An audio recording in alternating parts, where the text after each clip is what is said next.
Hi all, welcome to the CA classroom. In today's lecture, let's discuss the concept of bailment and pledge in the Indian Contract Act for CA Intermediate syllabus. Let us first understand what is bailment and what is pledge. Let's say A and B are two friends. A has a car and B wants to use A's car for 1 week for some purpose. So B has asked A, can he borrow A's car for a week? A had given his car to B for 1 week. Now, A and B are entering into a valid contract. In return for A giving his car to B, what is he getting as consideration? There is no consideration. Even though there is no consideration, bailment is a valid contract. It is a special type of contract. Now, who is giving the car to B? A. So A is called bailer. Person giving the good is called bailer. Person who is getting the good, borrowing the good is called bailee. A very important point in bailment is there should be transfer of possession of goods. Transfer of possession of car from bailer to bailee. Such goods should be only movable goods. Goods should be delivered from bailer to bailee, and such a delivery can be actual delivery or constructive delivery. Now, in return, A will not get anything, but he is just lending his good to B for use, and later after bailee uses the goods, he will return it back to the bailer in a reasonable time. Here he wants it for 1 week, he will give it back within 1 week. So this is called bailment. Very simple. You would have given your pen to your friend. He will use it for 1 day and give it back to you. You are the bailer. Your friend is the bailee. He is returning the pen back to you. If he is not returning the pen, you will sue him for damages. Get the money from him. That's all. That is the only concept of bailment in simple terms. What is pledge? Let's take the same example. A and B, who are two friends. A is giving his car to B. He is pledging his car with B by transferring the possession of the movable goods to B. But for what purpose? Let's say B is giving a loan to A of say rupees 2 lakhs, and until the loan is repaid, as a surety or as a security, A is giving his car to B. He is pledging his movable property with B. Pledge can take place only for movable property. So, bailment, what is the purpose of bailment? There can be any purpose. It can be between friends for personal reasons, giving custody of your goods to a parking area for free if they are going to take care of it. It can be for any purpose without anything in return. But pledge is more specific. You are giving your goods to another person. He is taking the possession of it. In return for a debt, you are taking a debt, you are making a borrowing. In security, you are giving goods. So this is in simple understanding the concept of bailment and pledge. Here, once you repay the loan, the car will be returned back to you. If you don't repay the loan, then he will use the car to recover his loan. So this is about bailment and pledge. Now let us get into the concepts in depth about bailment and pledge to see what is given in the Indian Contract Act. Now let us understand what are the duties of the bailer. Duties are different from rights. Duties means what he has to do. Before that, let us understand there are two types of bailment. One is gratuitous bailment and the other is non-gratuitous bailment. Gratuitous bailment means I give my pen to my friend, he uses it and he gives it back to me. Do I charge him? No. It is done for free. That is gratuitous bailment. Non-gratuitous bailment means when I give him a pen, I ask him for hire. Give me 2 rupees for 1 day loan. Give me 2 rupees or 3 rupees since I have given it to you for usage. Give me some charges. Now, what are the duties of bailer? First is disclose all known facts. Let's say A is giving to B his Activa. He is giving his Activa to B. Now, A knows that Activa has some brake issues, but he has failed to disclose that to B, because of which B met with an accident and suffered some loss. Now, A has to compensate to B this loss. if it is a gratuitous bailment, then A has to disclose any such known facts to B if he knows it, and B did not know about this, and hence he has to compensate the loss to B. If it is a gratuitous bailment and let's say there is an issue in break, A also was not aware of the same, B also was not aware of the same, genuine mistake from both the ends, and B suffered loss, then A need not compensate B. However, if it is a non-gratuitous bailment where I am lending my goods to the other person in receipt of some higher charges, then whether or not A informs to B and whether or not A is aware, the bailer is saying, I was not aware that the goods had some defect, still A has to compensate B for the loss suffered by B because of the defect in the goods. This is allowed and possible only for a non-gratuitous bailment. Bear the necessary expenses. Now, expenses can be of two types: normal ordinary expenses and extraordinary expenses. Let's take a small example to understand this. Let's say A has given his car to B, saying, I am going out of station for the next 1 month. Please take care of my car and keep it in good condition. Now, what are the ordinary expenses that B might incur for the car? Petrol, any toll charges when he travels from one place to another place. All these ordinary expenses he is incurring for the purpose of taking care of A's car, not for his personal purpose. Let's say he is taking the car to service and coming back. Those expenses will be borne by B, later reimbursed to B by A. Also the extraordinary expenses. Let's say car has broken down or there is some major repair in car which B has done, he can claim it from A. So in case of gratuitous bailment, which is for free bailment, both ordinary and extraordinary expenses, bailer has to compensate to the bailee. But in case of non-gratuitous bailment, let's say there is Zoom cars and I have taken a car from them. Now, I am paying money to them to use car for 1 week. During this 1 week, who is the bailer? Zoom cars is the bailer and I am the bailee.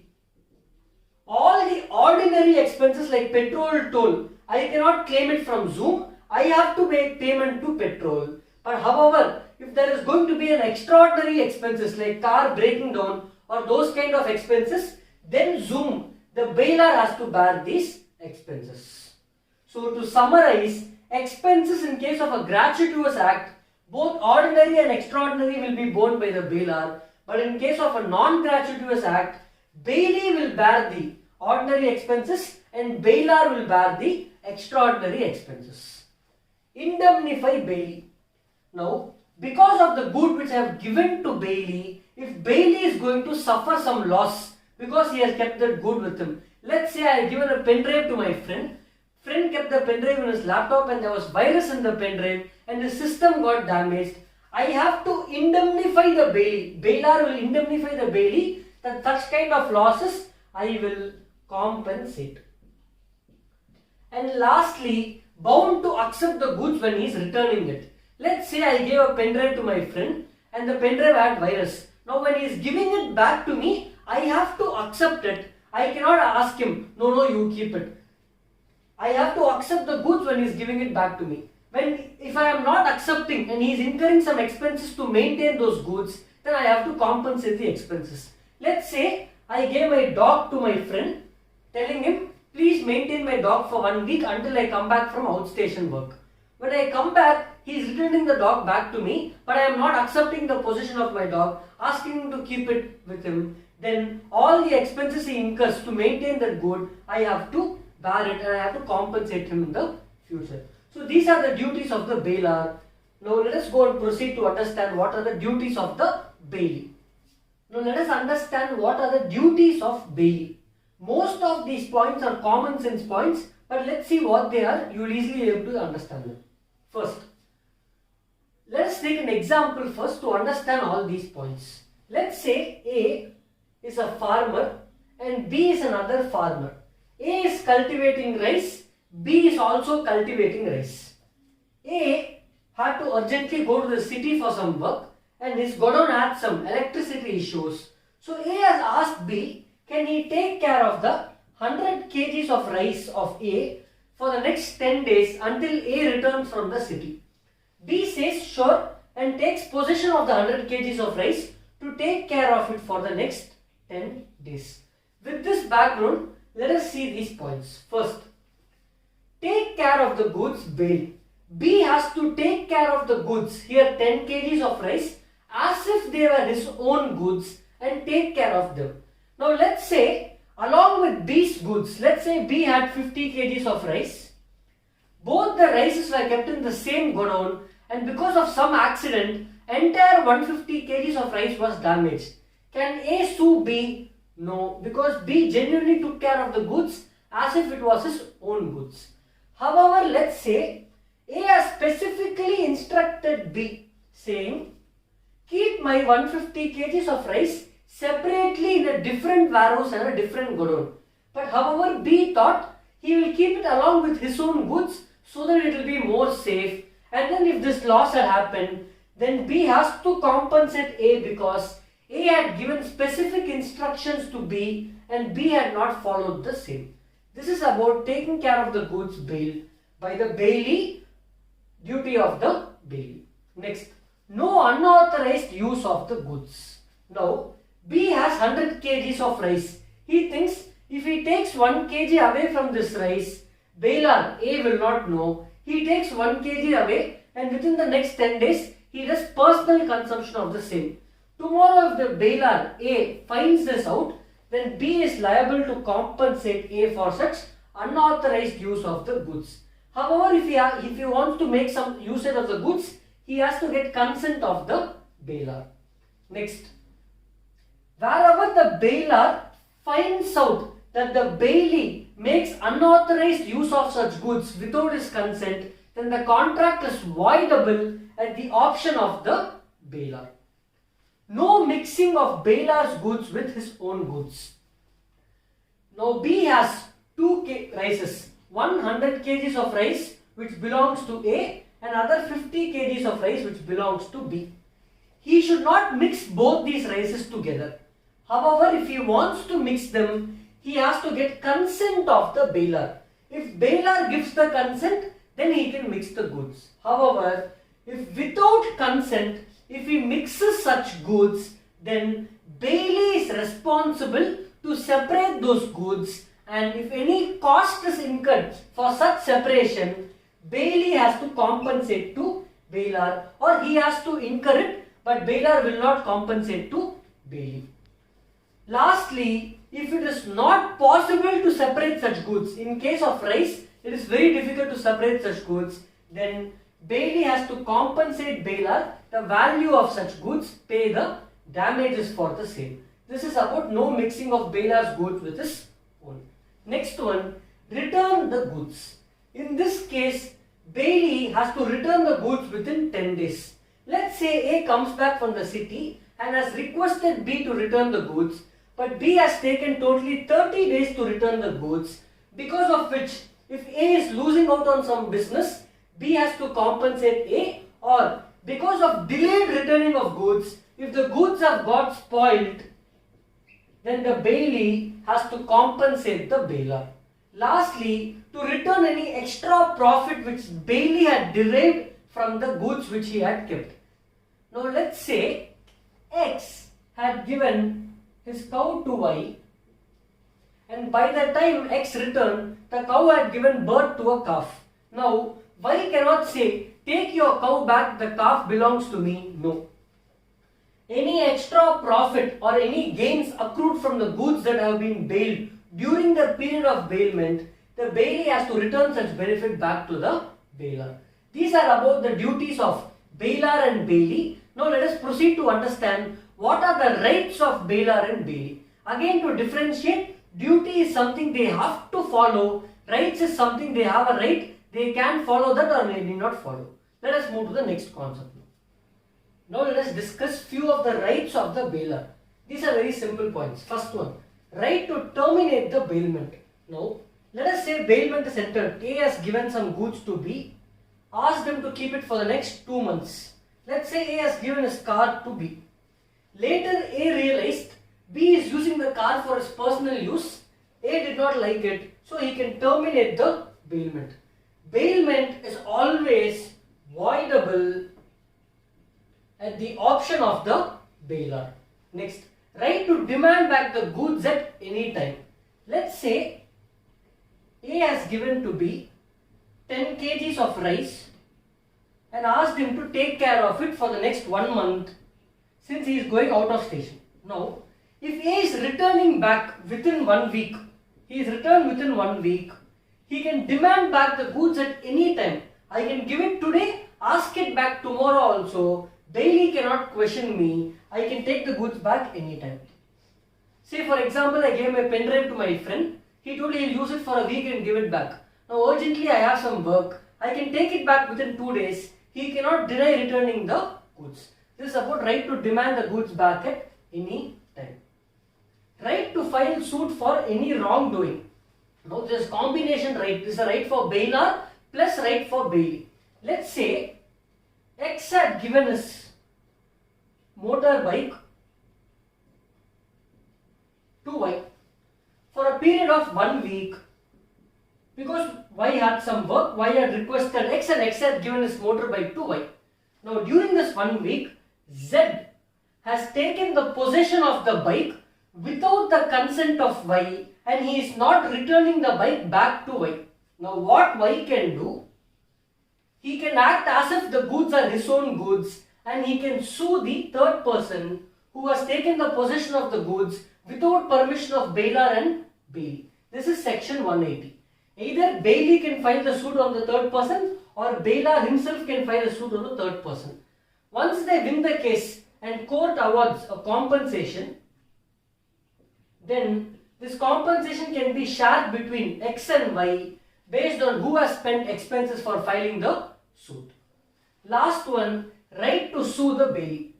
We would have seen throughout the chapter various provisions like bailey should not use the goods without the permission of bailer, bailey should keep the goods properly, bailey should not damage the goods. There are so many responsibilities for bailey. Now, if bailey does anything wrong and if bailer is going to suffer a loss where the bailer has right to sue the bailey, then he can sue the bailey. Few other examples are where he demands the goods back, bailey is not giving the goods back, or there has been some profit accrued on the goods which bailey has and now the profit is not returned back to the bailer. The previous cow and the calf example, if bailey is not returning the calf, then bailer has the right to sue the bailey. So in all these cases, bailer can sue the bailey. So these are the rights of bailer. Now let us proceed to understand what are the rights of bailey. In the previous section, we discussed about the rights of the bailer. Now let us discuss what are the rights of the bailey. Section 165 says, right to deliver the goods to any of the joint bailers. Let's say a car is owned by A and B, husband and wife. They have given it on bailment to C, who is a friend of both of them. Now, when C is returning the car back to them, he can return it either to B or to A. It is deemed that it is returned to both the joint bailers. Right to indemnity. Now, for the bailey, received the goods from A and B. Later he realized the goods did not belong to A and B, it belonged to D. D was the true owner. A and B had stolen the goods from D. Now D had sued the bailey and bailey had to pay compensation to D because he had the possession of the goods. Now bailey has the right of indemnity from the bailer because there was no fault of bailey. He just took possession, believing in good faith that A and B are the true owners of the goods. So in these kind of cases, bailey is indemnified by the bailer for case of bailment. Next, right to claim compensation in case of faulty goods. Section 150, we have already seen this in the previous discussion in duties, where if goods are defected, if a damaged goods is given to the bailey and because of which bailey is going to incur any loss or any injury, then if bailer is aware of such defect and he had not told Bailey, then he has to compensate the Bailey. However, if it's in case of non-gratuitous bailment, in case of hire, etc., whether or not bailer knew the defect in the goods, he has to compensate the Bailey in case there is a defect in the goods and he suffered a loss. Right to claim extraordinary expenses. We also discussed this in the previous section, where expenses are of two types, normal and extraordinary, and we have discussed what happens detailedly in the previous section.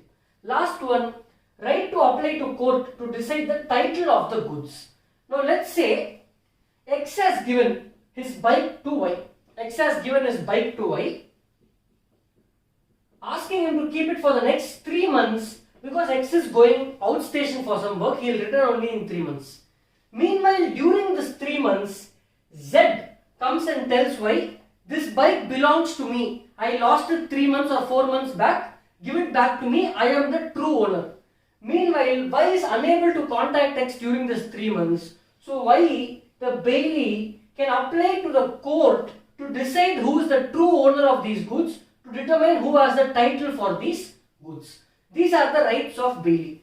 Two other rights of Bailey are general lien and particular lien, which we will now see in the next section.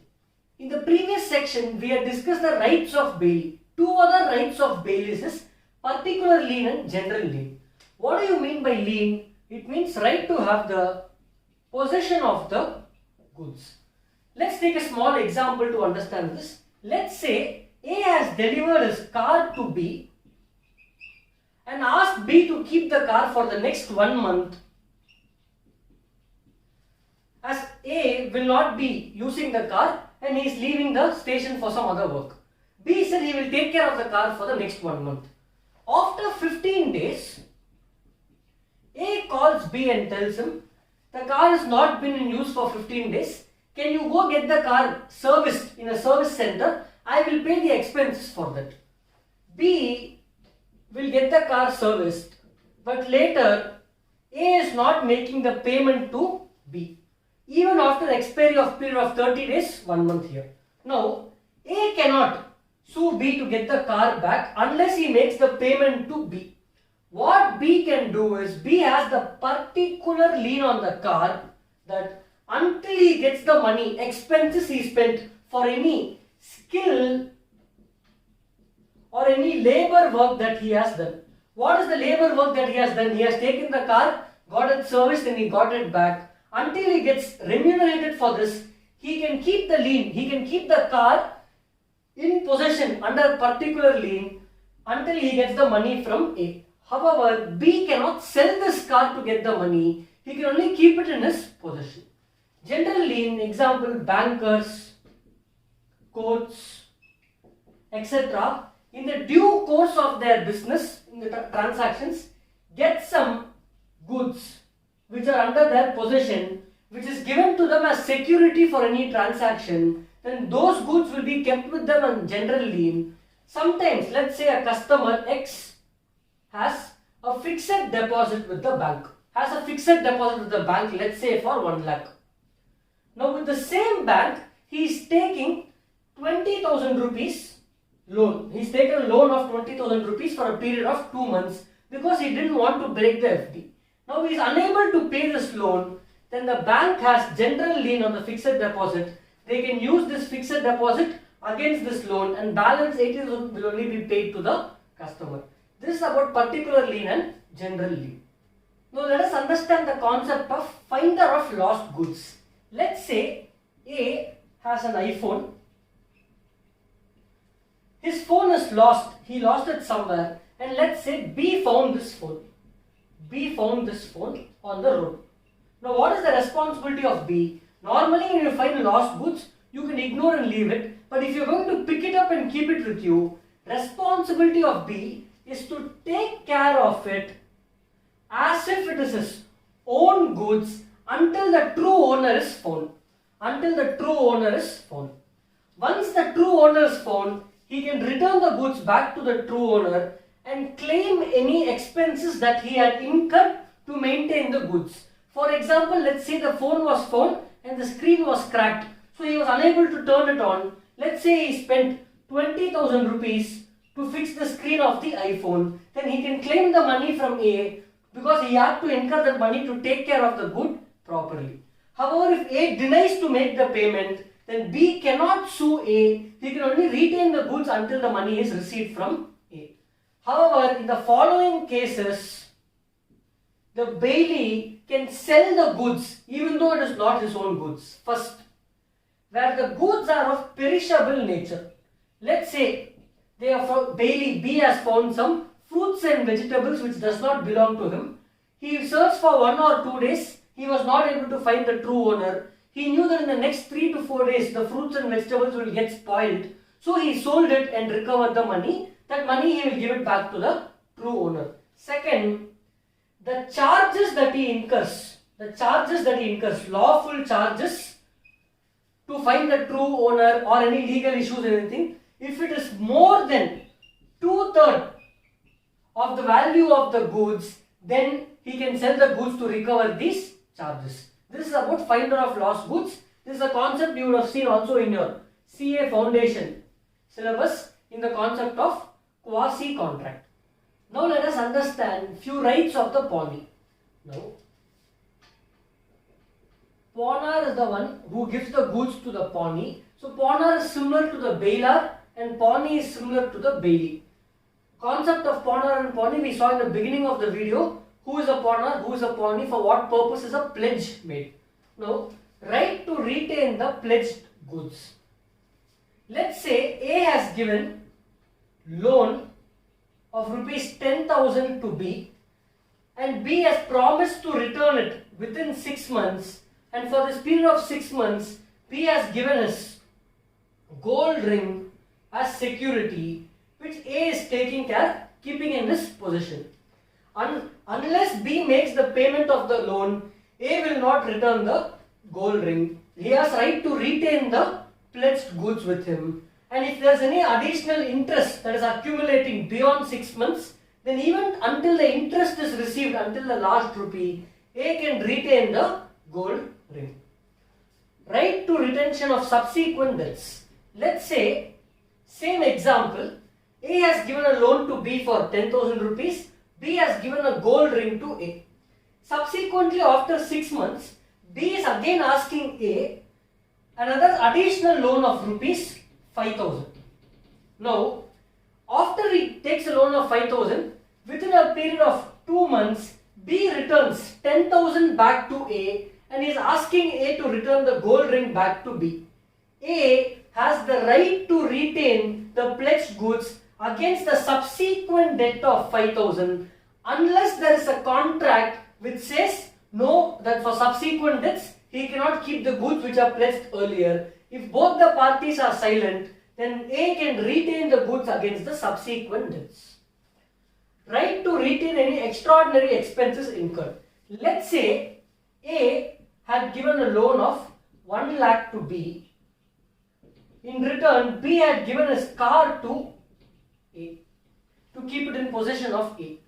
However, the car was damaged and A had to incur some expenses to bring the car to proper working condition. Then A can recover such expenses from B.